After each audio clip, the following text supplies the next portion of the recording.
నిన్ననే పులివెందల్లో జడ్పీటీసీ ఎన్నిక జరిగింది. కొంతమంది నాయకులు నన్ను విమర్శిస్తున్నారు.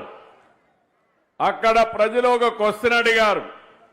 30 సంవత్సరాల తర్వాత ఓటు వేశాను, అందరికీ దండాలు అని ఒక వ్యక్తి బ్యాలెట్ బాక్స్లో కాగితం వేశాడు. అంటే 30 సంవత్సరాలు అక్కడ ఓటు వేయలా, మొట్టమొదటిసారిగా ఓటు వేశారు.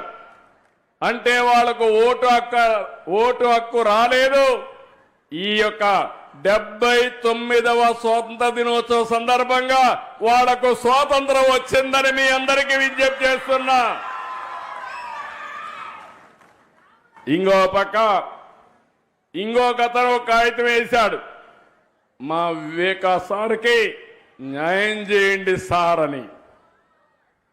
చెయ్యాలనా లేదా న్యాయం? చెయ్యాలా లేదా న్యాయం? నాయకులు సమాధానం చెప్పండి. నేను ఒకటే చెప్తున్నా మీ అందరికీ, కొంతమంది నేరస్తులు, కరుడుగట్టిన నేరస్తులు రాజకీయ ముసుగులో వచ్చి సమాజాన్ని అతలాకుతలం చేయాలనుకుంటున్నారు. అందుకే చెప్పా, సిబిఎన్ 14 సిబిఎన్ కాదు, 95 సిబిఎన్.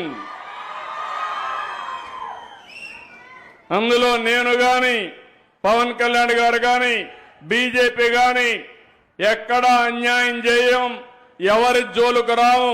ప్రజాస్వామ్యాన్ని అపహాస్యం చేసిన, నేరాలు చేసి రాజకీయ ముసుగులో తప్పించుకోవాలన్నా వదిలిపెట్టే సమస్య ఉండదు, ఉండబోదని మరొకసారి విజ్ఞప్తి చేస్తున్నా.